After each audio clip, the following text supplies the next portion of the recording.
Good morning, everyone.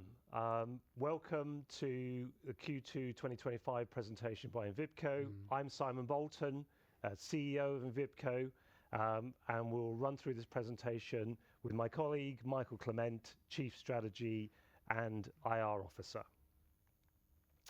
Normal disclaimer. What are the financial highlights for Q2 2025? As we talked about in the first quarter, this is a transitional year for us as we deliver on existing markets and then we look forward to new growth markets coming up. We've seen sequential growth Q1 to Q2 this year and group revenues of 23.1 million. That is 13% down year on year. But as mentioned, we expect that to continue to build as we go through the year. More on that later. In terms of gross margin, we continue to work hard, make investments on our production capability, our supply chain, to drive down the cost of operations and cost of our products. So gross margin at 36.6 shows 1% up versus the year before, giving a gross profit of 8.4 million, EBITDA of 0.4, and cash, which Michael will talk about a little bit later in more detail, ended the quarter 18.9 million euros. In terms of operational highlights, as we've discussed previously and we'll show later in the presentation, there's a lot going on. Lots of markets are active. Some of those activities haven't gone through to final commercial decisions and agreements and orders quite yet, but still, we're continuing to prepare for the significant opportunity ahead of us. That's both on production and supply chain. Whilst not all those activities have gone through to final decision, some have, and we're very excited to have announced the first two orders in those two new critical markets. So 250 RVMs were announced to a major retailer in Portugal. Portugal is an exciting market for us, and we've had certainly a really great business development team on the ground there for some years as that starts to prepare for go live at the beginning of 2026. Poland, very large market potential, maybe up to 15,000 reverse vending machines.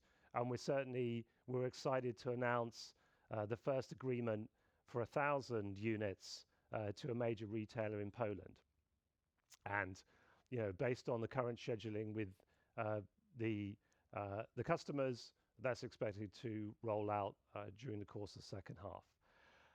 Romania, it continues to be a real success story for us, and we're proud of the contribution that we've made to the deposit return system in Romania, and also the fantastic team and business that we've built in the country.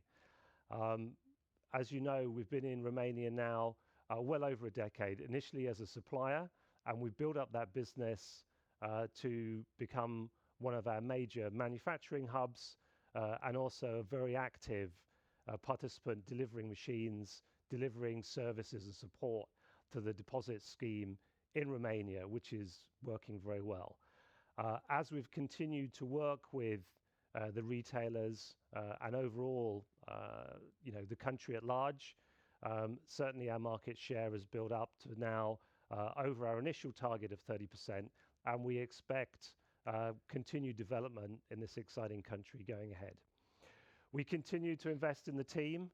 This is something we've committed to do as we look to prepare the business for the future. So a number of people were added in the quarter, particularly around business development, the service function, aftermarket. That's important, of course. We only sell and deliver a product with a service offering. That's super important for our customers, so we really focus on that.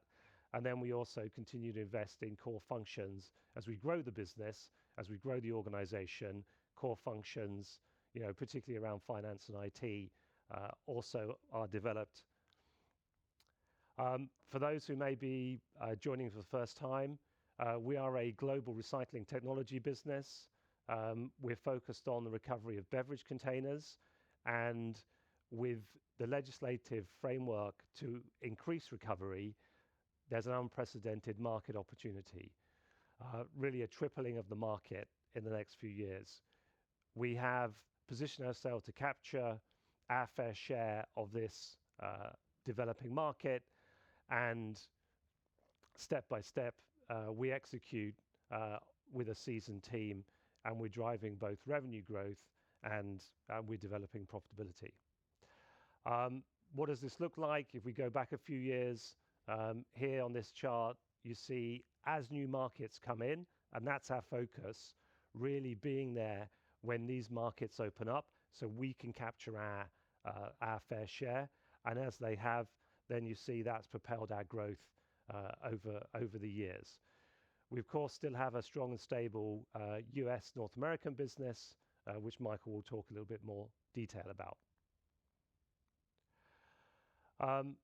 Whilst the number of deliveries was relatively modest this quarter, having production capacity is important. And we deliver North American products in North America, from our North American operations in Connecticut, and then European markets we service through 3 facilities that we have: Romania, Germany, and Greece. This is important. It allows us to serve the customer efficiently and quickly, and also that capacity that we've developed over the last few years allows us to respond when customers maybe make decisions later than we anticipated.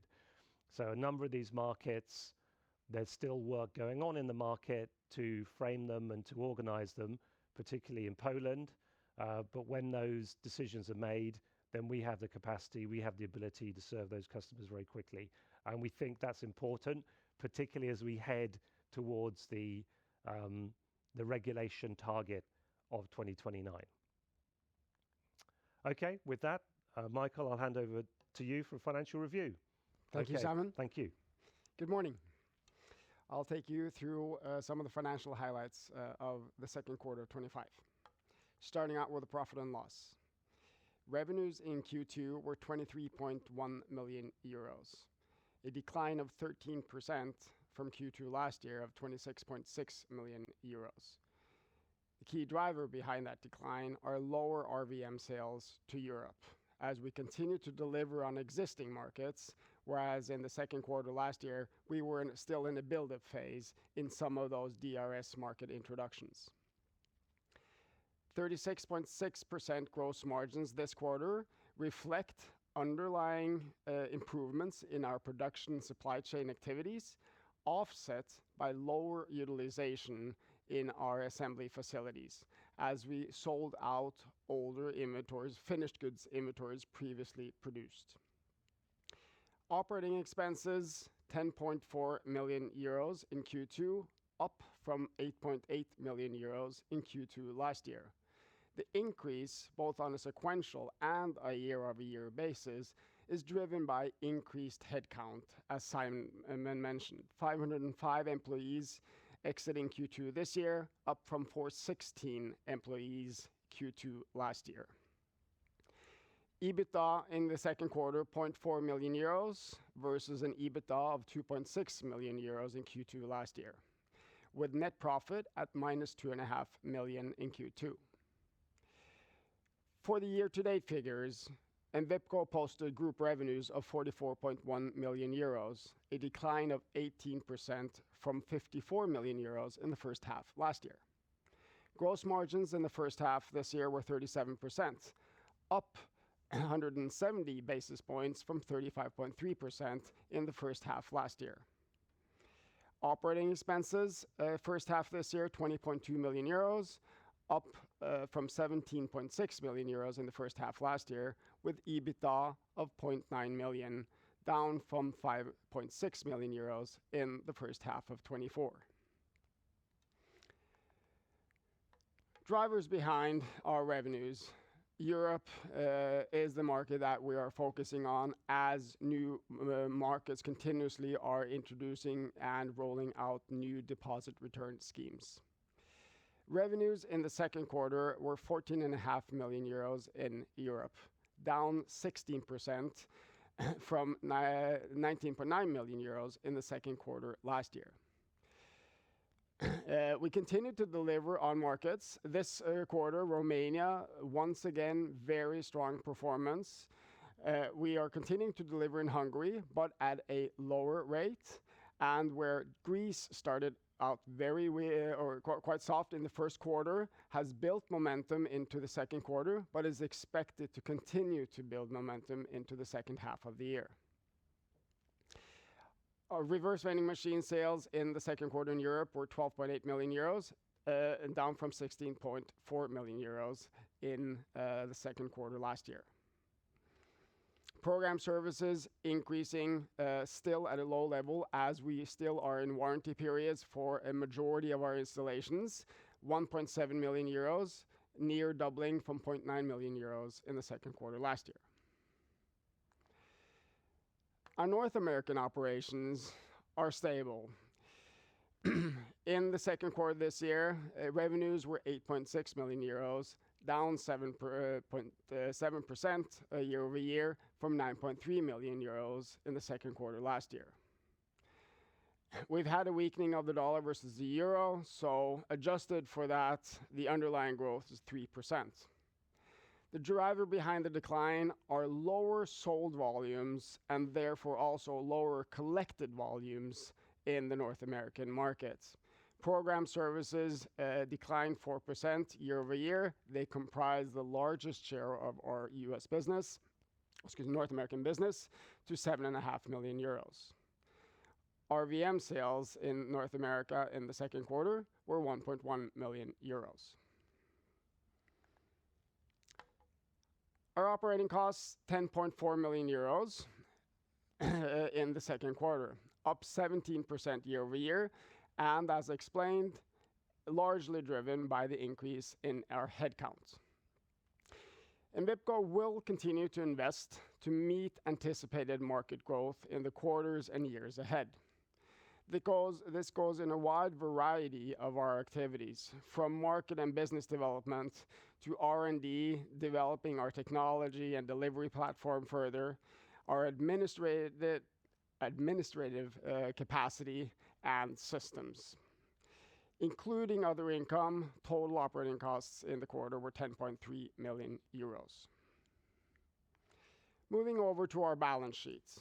Balance sheet total declined marginally from 122.6 million at the end of Q1 to 121.1 million at the end of Q2. Non-current assets were 39.2 million euros, down from 41.2 million at the end of Q1. Major components, PPE, 21.2 million euros, and intangible assets of 14.2 million euros. Roughly half the intangible assets are made up of capitalized R&D. Current assets were totaled 81.8 million euros, fairly stable from 81.4 million euros at the end of Q1. Taking out the cash balance of 18.9 million, inventories were 33.1 million euros at the end of Q2, up from 31.5 million, with the increase being driven by raw materials, offset by a decline in finished goods inventory. Accounts receivables were 29.9 million euros versus 29.3 million euros at the end of Q1. Equity stood at 57.9 million euros for an equity ratio of 48%. Non-current liabilities were 16.1 million euros, flat sequentially, with borrowings at 6.8 million euros, down from 7.6 million euros in Q1.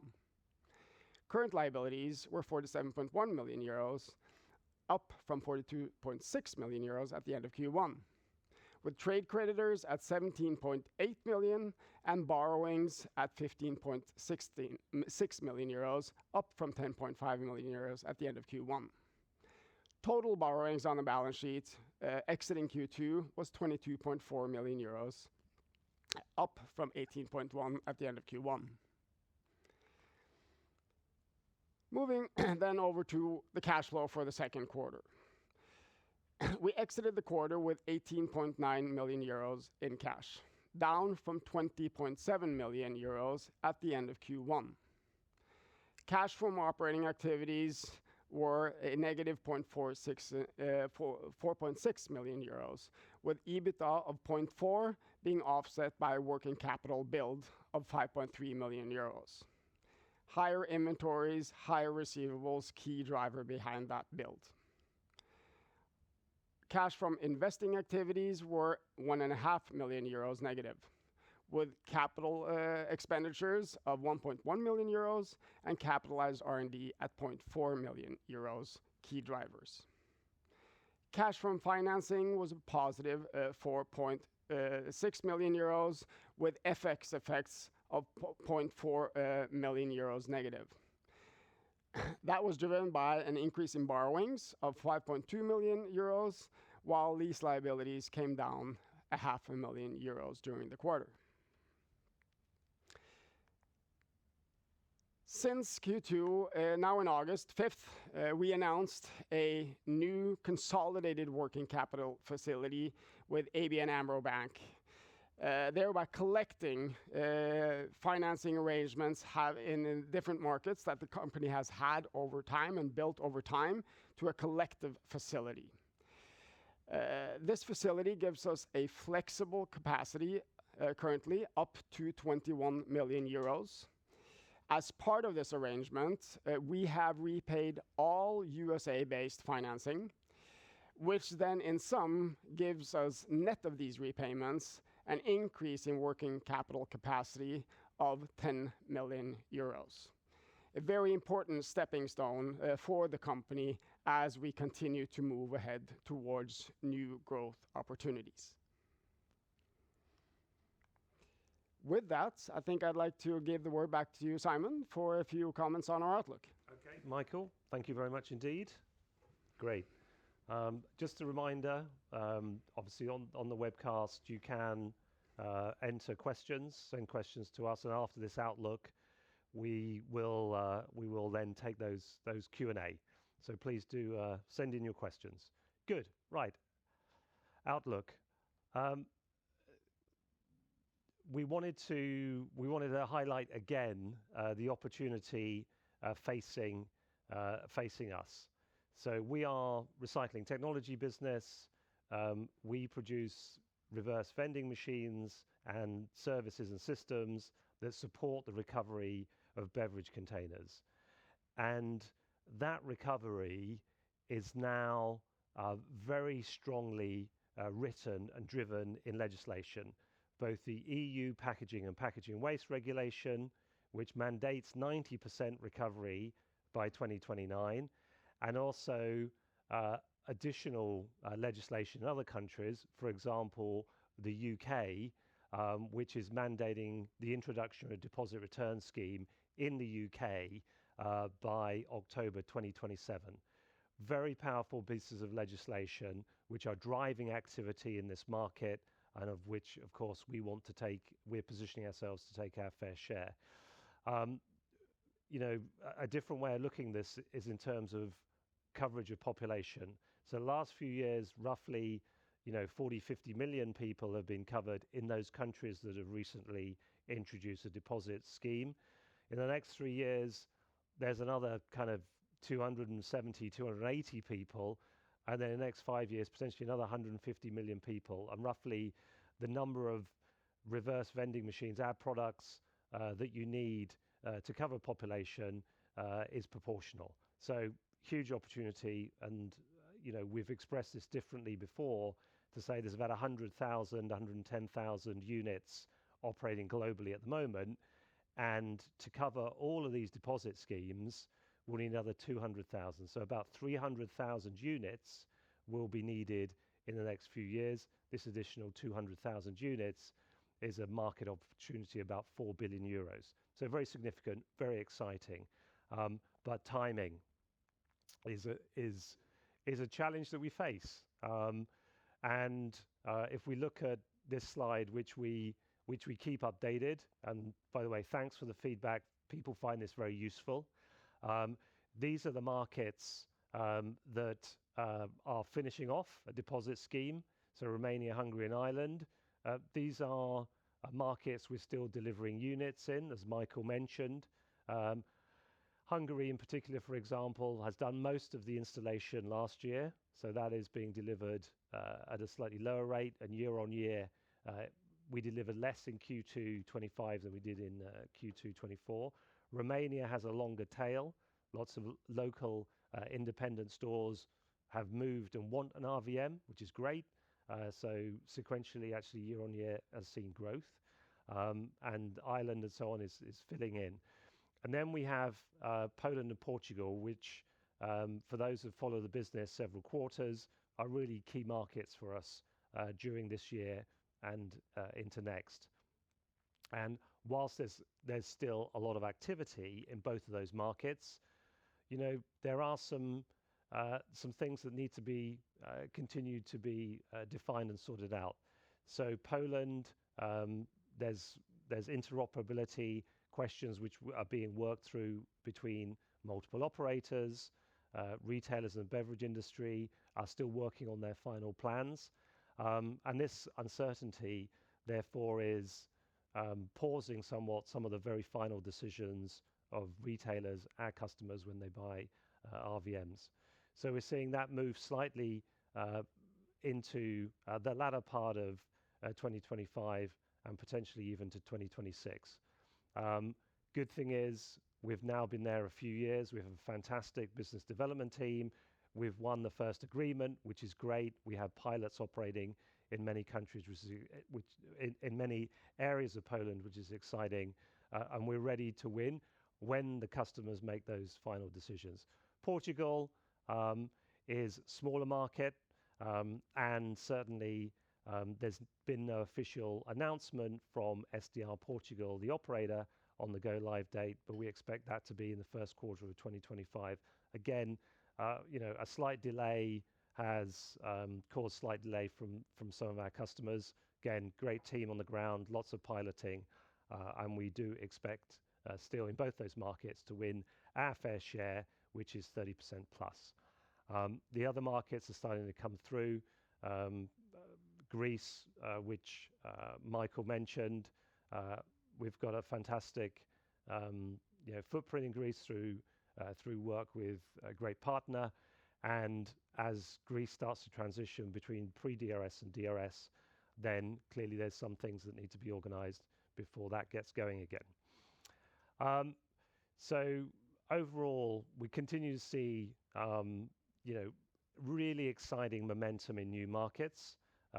It's a multi-billion-dollar euro market in Europe, and we have obviously outside of Europe continued interest in different markets and obviously potential growth within North America. The timing and character of these will influence final procurement decisions and delivery. We're ready. We have the team, we have the products, we know we can do it, we've proved we can do it, and we're just waiting for that final go before launching those products onto the market. We continue to deliver on a tail of very successful launches, particularly in Romania and Hungary. We have our first agreements in Poland and Portugal, and we're working hard with other customers on their final decision points. And look, we're confident about the future. We're confident about the market, our ability to capture our fair share. So we will continue to invest to be ready for when those decisions are made, so we can deliver excellent products and services to those customers. So that's the end of kind of the Q2 update. We'll take Q&A in a moment.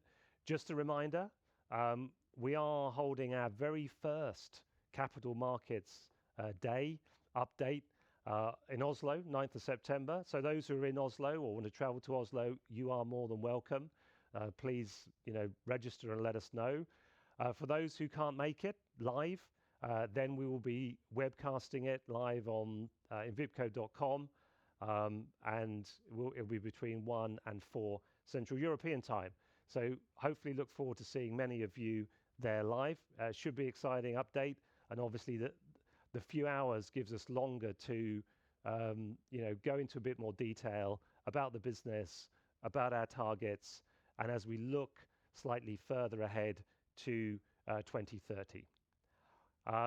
In terms of the next specific event on quarters, we have Q3 results. That will be on the 12th of November. And with that, I'll say thank you very much for your attention. And Michael, I think if we have any questions, it's over to Q&A. Yes, and questions are coming in here. Thick and fast, I hope. Yes, Great. absolutely. Okay, well, let's just start on top. Could you comment on what is driving sales of the Quantum in the US? Okay.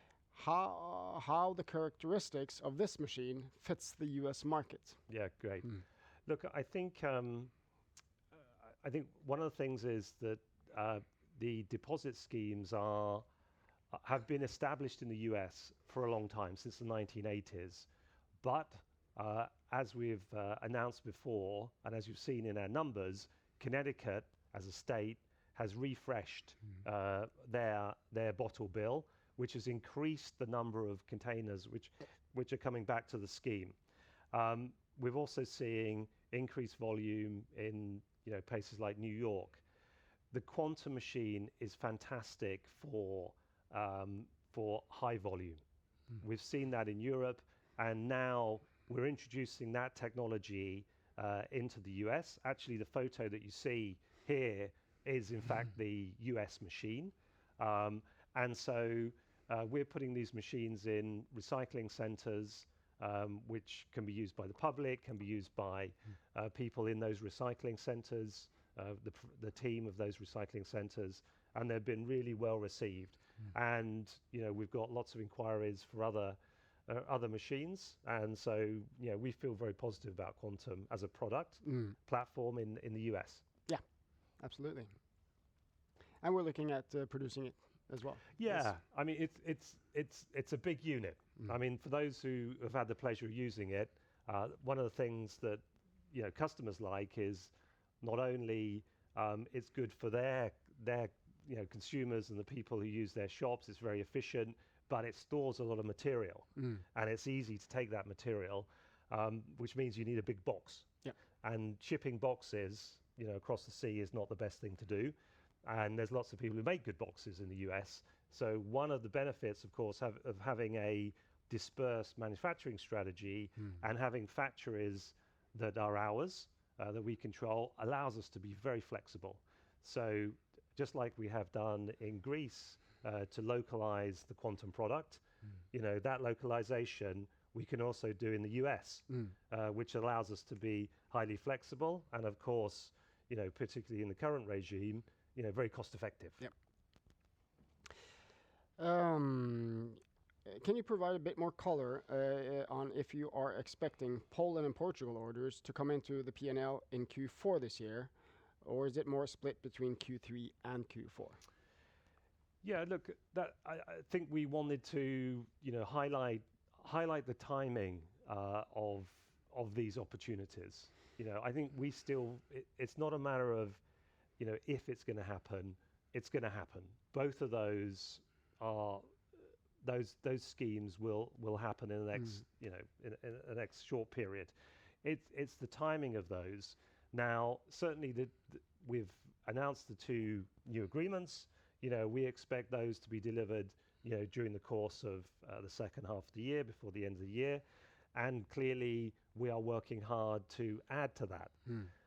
So far, because of the work still going on to solidify and clarify some elements of the schemes in both countries, there's been really no more announcements or conclusions by customers anywhere.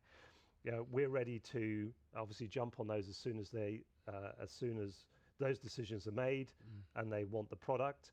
But certainly we do expect an influence of Poland and Portugal in the second half of the year to revenue.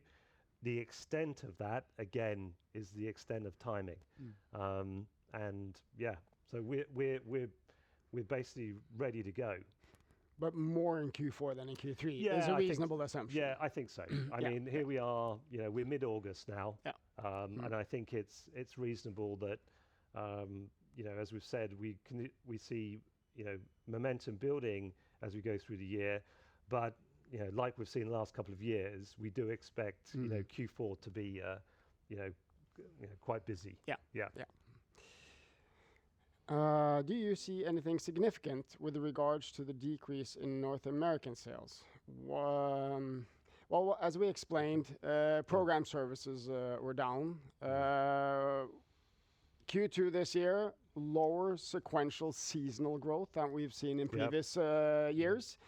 From what we gather, the sell-in of new beverages has been lower. Weather partly explaining that, specifically in Northeast.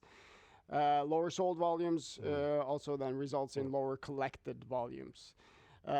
So all in all, the North American market for us is still looking as a stable market, moderate growth. It will vary on a quarterly basis, but that's still what we see. There's no difference structural or in the North American market for us.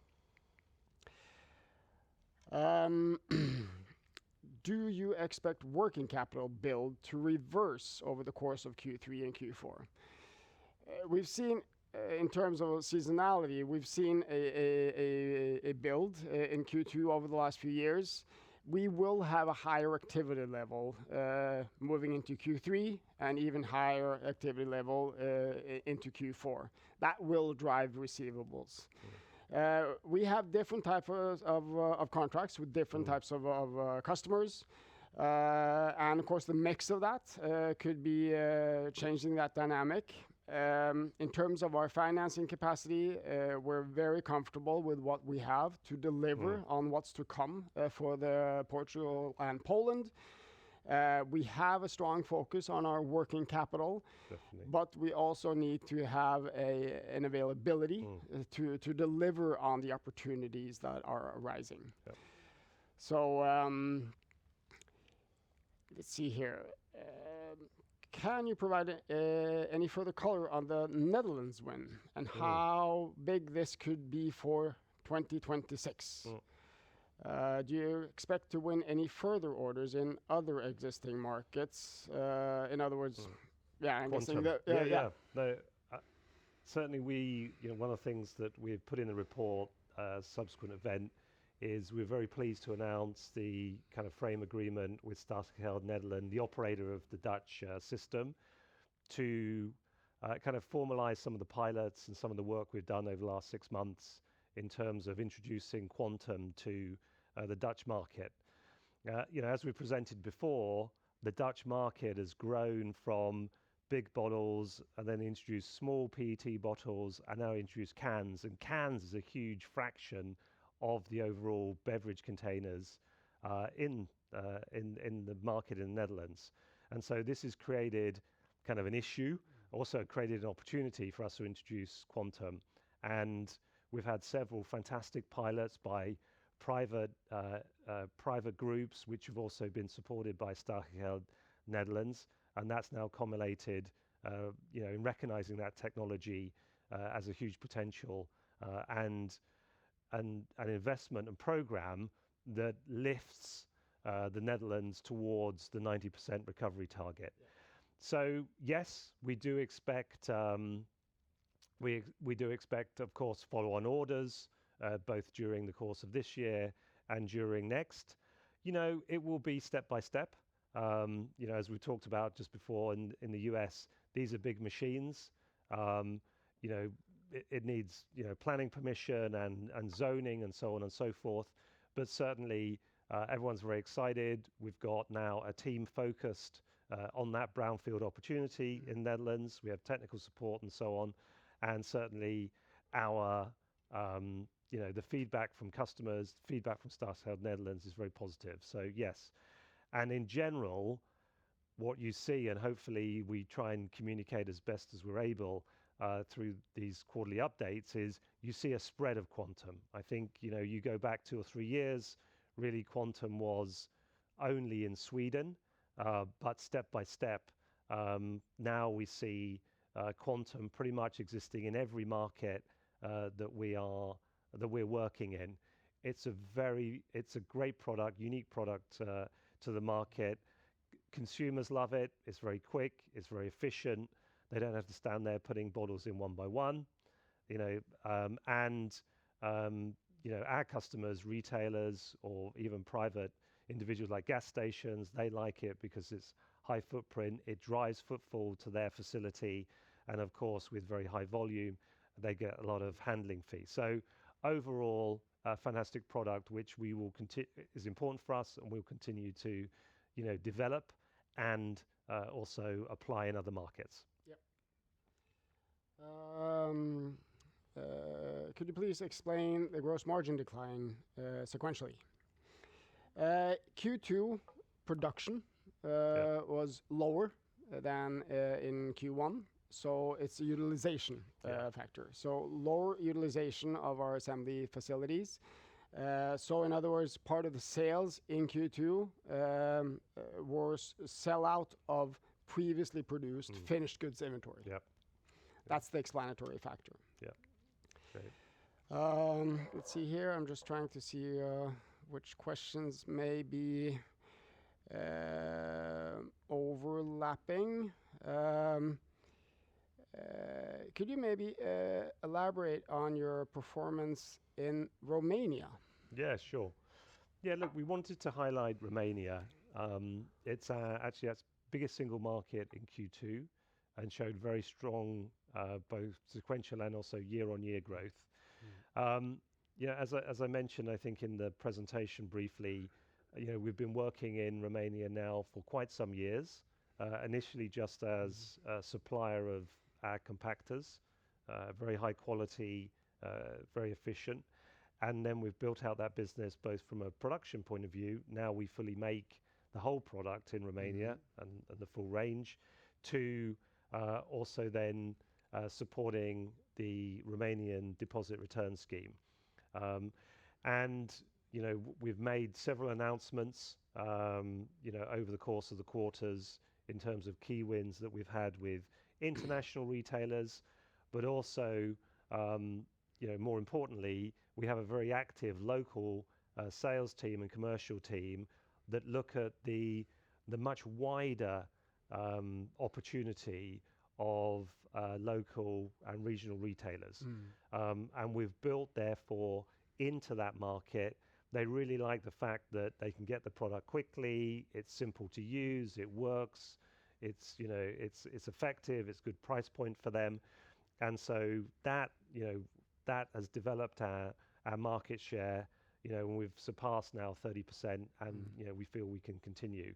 And this is an interesting dynamic, because we see similar dynamics in some other markets, like Poland probably being even more like this. So 10-15% maybe of retailers are kind of international retail groups or large groups, and then you have the majority being these smaller chains, smaller local retailers, which are very effective at what they do in those markets, but maybe start off with manual collection, then they have an RVM, a reverse vending machine, later in the process. So this market share builds over time. So we've been working in Romania now commercially for well over 2 years, but it shows commitment to the country, commitment to the market. A great team on the ground clearly allows us to have a very nice solid business, and ultimately build up to a good market share. Yeah. Then we're through all the questions. Very good. Okay, excellent. Well, thank you, Michael. Thank you, everyone. Thanks very much for your attention as ever. Again, a reminder, September the 9th, do put it in your calendar. It's the Envipco very first Capital Markets Day, either online or, of course, warm welcome to Oslo. And then we'll see you again for Q3 update in November. With that, we'll sign off saying thank you very much for your attention. Have a fantastic day. Bye-bye.